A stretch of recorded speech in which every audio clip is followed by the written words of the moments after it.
Good afternoon, I'm Jenn Karlman. And I'm Andrew Lurio. We begin with breaking news out of LA, where a day after Star Wars actress Carrie Fisher died, her mother, Debbie Reynolds, is now in the hospital after possibly suffering a stroke. According to the LA Times, along with TMZ, the 84-year-old was at her son's home in Beverly Hills and had trouble breathing. That was about 3 hours ago. TMZ is also reporting she was talking about funeral plans for her daughter Carrie at the time. And with close friends, she says she's been very distraught, as is understandable, since Carrie's death yesterday morning from a heart attack. Neither the hospital treating Reynolds nor her family has given an update to this point on her condition, but as soon as they do, we will bring it to you. And you could reasonably understand how stress or sorrow like the death of a child could certainly affect your body, your heart, your brain. So joining us to talk about the factors and the health conditions causing strokes is Dr. Richard Chaffoo. Dr. Chaffoo, thanks for being here.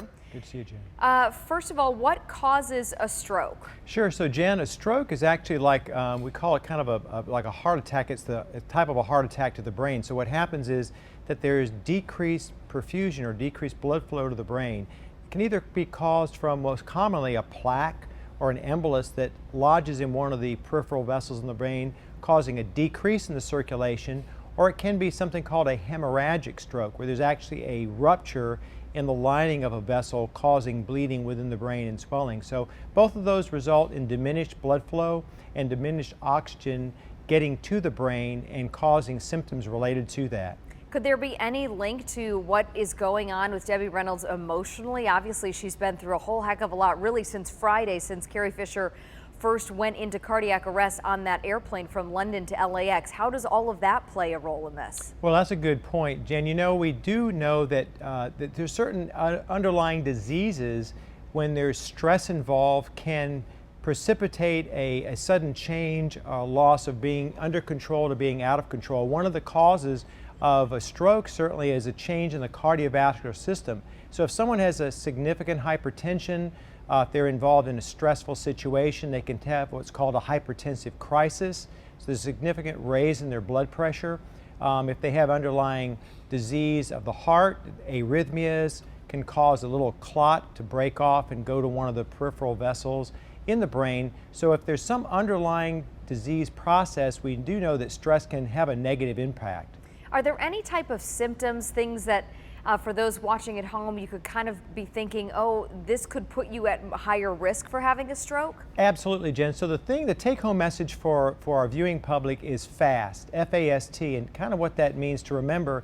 F stands for face. So if you have any numbness to the face, inability to smile, or a crooked smile, drooping of the eyebrow, inability to open or close the eye, that's one symptom. A stands for arms. So if you have some numbness or weakness in an arm, difficulty with your gait.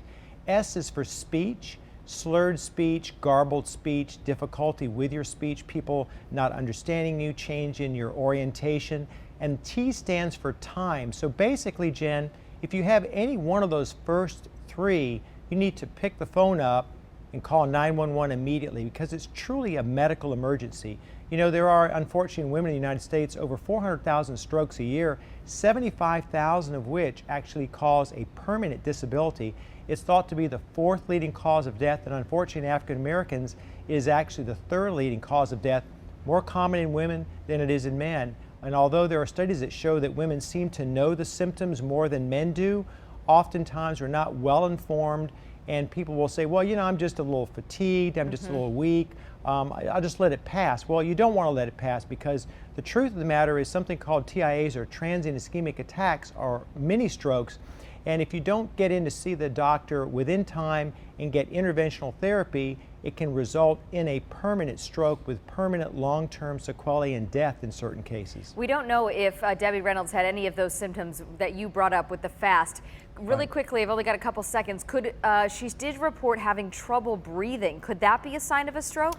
You know, not necessarily. I mean, it could be, you know, an anxiety attack. Certainly if she had something, unfortunately, like a pulmonary embolus, which again is something we've touched upon in an earlier segment, sudden changes in one's respiratory rate.